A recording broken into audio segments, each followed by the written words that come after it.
Halo semuanya, di zaman serba digital kayak sekarang, komputer tuh ada di mana-mana ya kan? Mulai dari sekolah, rumah sakit, sampai buat hiburan kita. Pokoknya udah jadi bagian hidup kita banget. Tapi pernah kepikiran nggak sih, apa yang sebenarnya terjadi di balik layar itu? Coba deh, setiap kali kalian ngetik tugas, nonton film, atau lagi asyik main game, sadar nggak kalau kalian itu lagi berinteraksi sama sebuah sistem yang super kompleks, tapi juga luar biasa keren. Yuk, kita bongkar bareng-bareng apa itu sistem komputer. Oke, pertama-tama kita lihat dulu deh seberapa jauh komputer ini udah merasuk ke kehidupan kita. Ini bukan cuma soal laptop atau PC di meja kalian aja loh. Di dunia pendidikan, kita bisa belajar apa aja lewat kelas online. Di bidang kesehatan, komputer nyimpen data medis sampai ngebantuin dokter pas operasi. Belum lagi di dunia bisnis buat ngatur data, di transportasi buat nunjukin jalan, dan tentu aja buat hiburan kita semua lewat game dan streaming. Komputer itu benar-benar ada di setiap sudut hidup kita. Terus, gimana ceritanya semua keajaiban teknologi ini bisa jalan? Apa aja sih yang sebenarnya ngebentuk sebuah sistem komputer?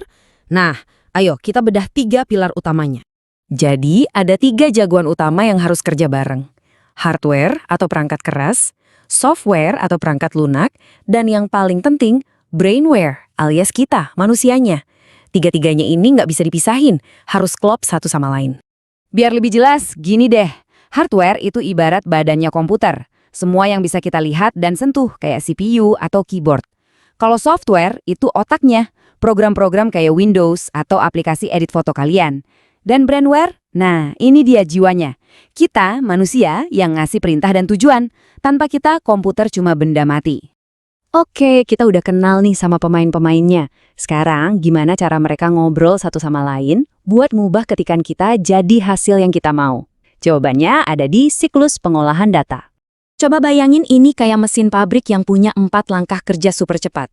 Semuanya dimulai dari input, terus diolah di bagian proses, kemudian ngasilin output, dan yang terakhir, hasilnya bisa disimpan di storage. Siklus ini terjadi terus-menerus, secepat kilat. Yuk, kita lihat satu persatu. Langkah pertama, input. Ini adalah cara kita ngomong ke komputer. Waktu kalian ngetik di keyboard, klik mouse, atau scan dokumen, kalian itu lagi ngasih data mentah dan perintah buat diolah sama si komputer.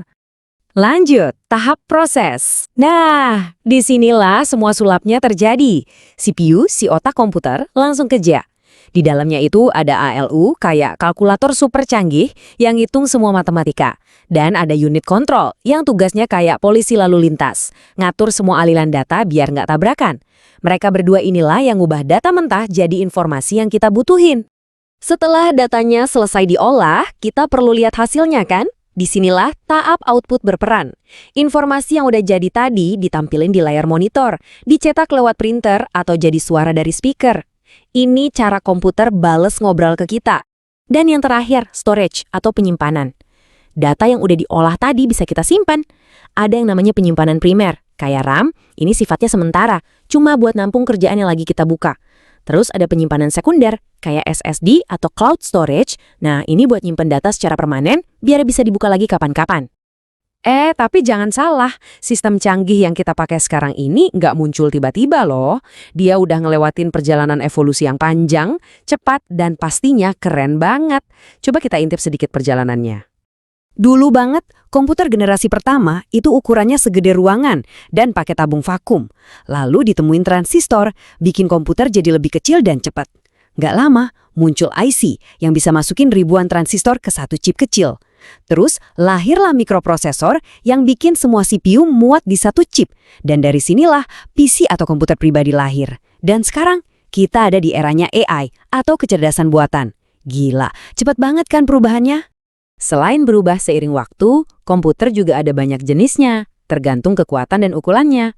Ada superkomputer yang super kuat buat riset-riset rumit, ada mainframe yang dipakai bank buat ngurus jutaan transaksi, sampai ke microkomputer kayak laptop atau PC yang ada di rumah kita masing-masing. Setiap jenis punya tugasnya sendiri-sendiri.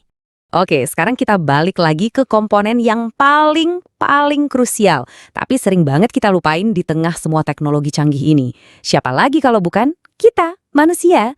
Yuk kita bahas koneksi antara kita sebagai brainware dan mesin ini. Ingat ya, brainware itu kuncinya. Komputer secanggih apapun, Nggak bakal ada gunanya kalau nggak ada manusia yang ngasih perintah, tujuan, dan sentuhan kreativitas. Kitalah sutradaranya yang ngatur semua pertunjukan digital ini. Dan peran kita ini macam-macam loh.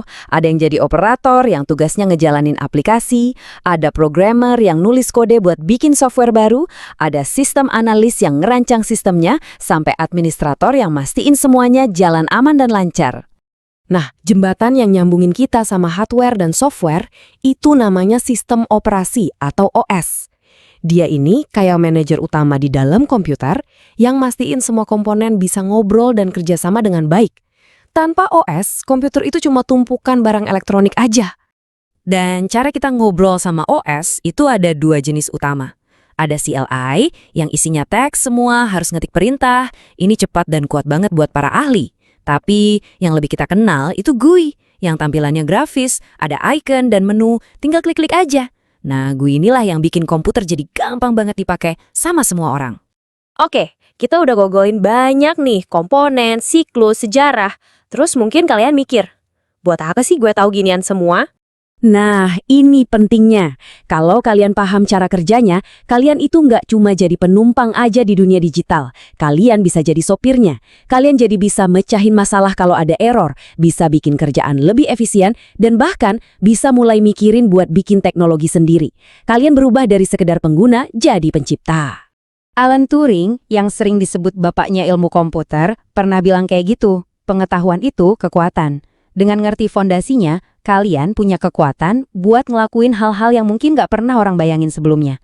Bahkan, mungkin nggak pernah kalian bayangin sendiri. Jadi, pembahasan ini aku tutup dengan satu tantangan buat kalian. Sekarang, kalian udah ngerti cara kerja sistem yang ngebentuk dunia kita.